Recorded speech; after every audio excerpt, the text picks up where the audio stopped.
white sand beach na may hotel stay pero para kang nasa BGC. At dahil catering is life, motherhood is lifer, and TikTok is lifest, dito lang yan mga Kamarichef sa Lapu-Lapu City, Mactan, Newtown. And we are staying at Savoy Hotel. So this is a very affordable hotel. Actually, may work lang yung husband ko dito, tas sumama lang ako. I'll give you guys a little room tour because the room is very small pero very efficient. Saktong-sakto siya if you're just there to sleep tapos most of the time you're outside roaming. So syempre, first time ko rito sa Cebu and sobrang excited ako at wala akong itinerary. So it is really nice na alam niyo yung parang nasa syudad ka. Tapos paglabas mo, konting lakad lang, nandun ka na sa dagat. Meron silang shuttle and this is free. Yung access sa Newtown Beach is free basta dito ka nakastay sa Belmont Hotel at saka sa Savoy Hotel. Tapos lalagyan ka lang nila ng wristband tapos may schedule ng pag-alis ng vehicle or pwede kayong maglakad. Actually, tinamad na ako mag-ikot-ikot ng Cebu kasi ang ganda na dito mga Kamarichef, na satisfy na ako. Yung amenities nila mga Kamarichef, para ko nasa 5-star hotel. Ito yung entrance, tapos may lounge, and then in front of that is yung swimming pool at maraming cottages sa harap na pwede kang mag-lounge around. Meron din wedding ceremony area. O, diba? Pwede kang ikasal dito. Tapos, ayan, ang dami nilang pwesto na pwede kang tambay-tambay. In front of the shore, meron silang pa-buffet.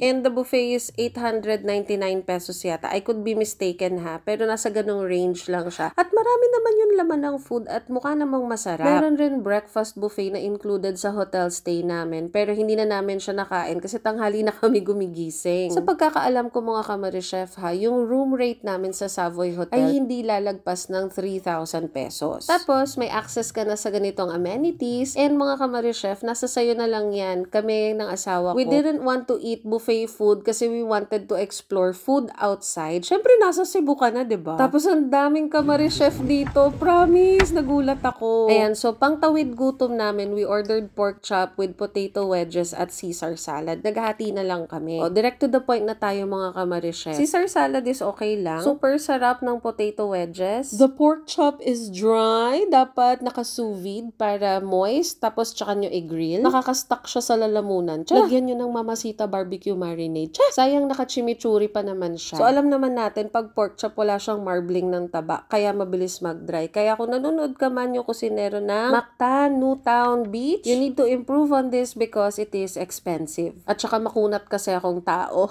Alam mo yun, pag nasa hotel ka, medyo mataas yung expectation mo sa kakainin mo. Buti na lang talaga, napakaganda ng view while we're eating. At ito na nga mga Kamarichef, we're done eating. Gusto ko nang bumaba sa dagat. Ayan, so libre lang ang entrance dito basta nga naka-check-in ka sa Savoy or sa Belmont Hotel. Tapos mga Kamarichef, ang linis ng dagat, hindi siya crowded, tapos wala rin siyang basura. Alam nyo ba, buti na lang nagbihis-bihis ako kasi ang gaganda ng mga tao dito. Promise, ang aesthetic nila mga Kamarichef. Ayan, so if you are the type of person who doesn't really want to roam around that much and you want everything to be there, or if you just want to escape the city life but also need to go back to the city life, this place is perfect for you. Ayun lang mga Kamarichef, shinare ko lang kung saan kami nagstay kasi ang dami nagtatanong. I hope nakatulong itong video na to in case naghahanap din kayo ng stayan dito sa may Mactan.